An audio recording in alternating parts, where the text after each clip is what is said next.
Assalamualaikum warahmatullahi wabarakatuh. Jumpa kembali di channel Windu 79, channelnya materi bahasa Indonesia.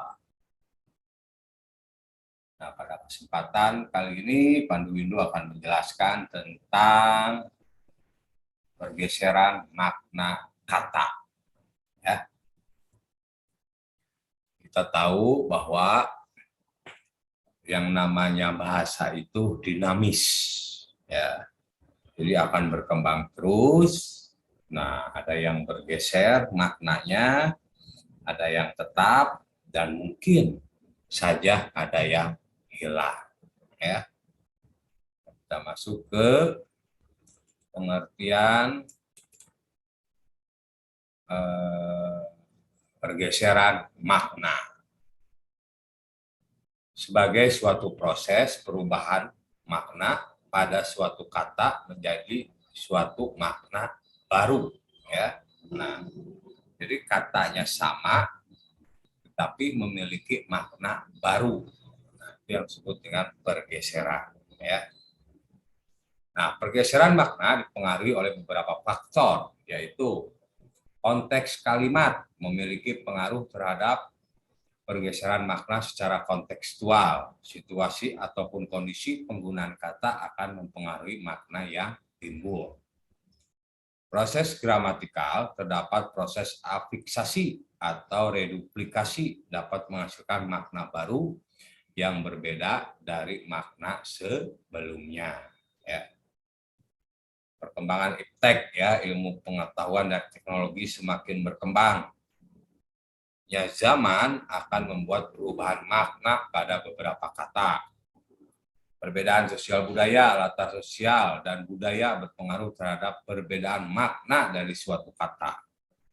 Perbedaan penafsiran, setiap orang dapat menafsirkan suatu kata dengan makna yang berbeda-beda. Proses asosiasi, persamaan sifat dari dua kata yang berbeda dapat menimbulkan makna yang saling berbeda dari makna awal kata tersebut. Nah, ya. Kemudian jenis-jenis pergeseran makna kata. Yang pertama, makna meluas. Ya. Proses pergeseran makna yang menyebabkan makna yang baru menjadi lebih luas jika dibandingkan makna sebelumnya. Jadi ada sebuah kata, dulu sempit maknanya, tapi sekarang menjadi luas. Contoh kata ibu. Ya. Ibu dulu itu sebutan kepada orang yang melahirkan kita. Tapi sekarang sebutan ibu itu kepada wanita yang lebih tua atau dihormati, ya. Walaupun kita tidak kenal dengan orang tersebut, tetapi berjenis kelamin wanita, pasti kita akan menyebut ibu. Begitupun dengan kepala, ya. Makna dulu bagian tubuh, tetapi sekarang kan kepala itu bisa dimaknai sebagai ketua, pemimpin. Nah, jurusan, nah, arah tujuan yang hendak ditempuh, ya. Makna dulu sempit, tapi sekarang maknanya luas, spesialisasi bidang pendidikan. Kuliah di Universitas Pakuan, nah, contoh jurusan Bahasa dan Sastra Indonesia. Nah, ini yang disebut dengan makna meluas, ya. Kemudian makna menyempit, ya. Nah, ini makna menyempit ini. Salah, bukan makan, ya. Nah, makna menyempit. Proses pergeseran makna yang menyebabkan makna yang baru menjadi lebih sempit jika dibandingkan makna sebelumnya.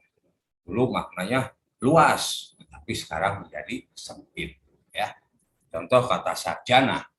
Dulu orang pandai walaupun tidak kuliah, tidak lulusan sebuah perguruan tinggi, itu disebut orang yang pandai. Tapi sekarang kata sarjana hanya digunakan bagi mereka yang lulus sarjana atau S1, ya, baru disebut sarjana. Begitupun madrasah, dulu sekolah umum, sekolah apapun disebut madrasah. Tapi sekarang madrasah itu maknanya hanya sekolah berasas Islam, ya. Begitupun guru, ya. Maknanya dulu itu guru itu mengajarkan sesuatu segalanya. Tapi sekarang guru itu disebut hanya sebagai pengajar di sekolah, ya. Nah, itu disebut dengan makna menyempit. Kemudian ada yang disebut dengan ameliorasi, proses pergeseran makna yang menyebabkan makna yang baru dirasakan lebih baik atau lebih tinggi jika dibandingkan makna sebelumnya. Jadi lebih halus makna sekarang itu. Dulu buta itu kan kasar, sekarang jadi tunanetra, perempuan jadi wanita, beranak melahirkan, ya. Dulu ada kata bunting, sekarang hamil. Nah, itu makna katanya menjadi halus. Kemudian ada yang disebut dengan peyorasi. Nah, proses pergeseran makna yang menyebabkan makna yang baru dirasakan lebih buruk atau lebih rendah jika dibandingkan makna sebelumnya, ya. Dulu makna ini lebih halus, tapi sekarang lebih kasar. Pergi, kabur, hamil, bunting, sekelompok gerombolan, ya. Dan nah, ini ada yang disebut dengan asosiasi, proses pergeseran makna secara kias, ya. Jadi adanya persamaan sifat.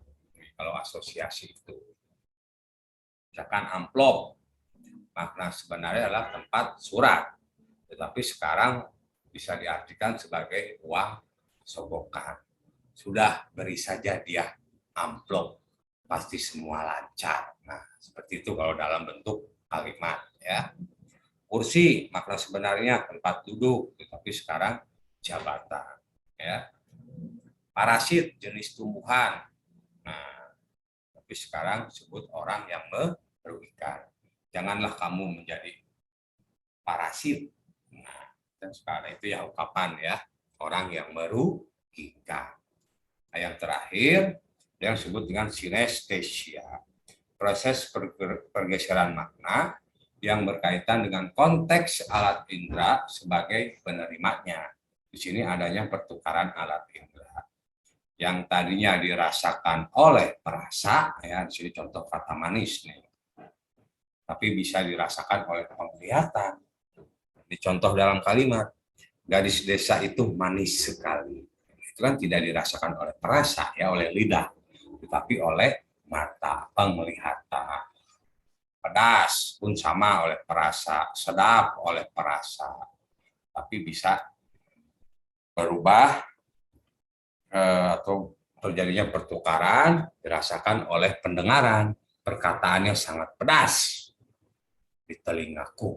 Nah, suaranya sangat sedap didengar.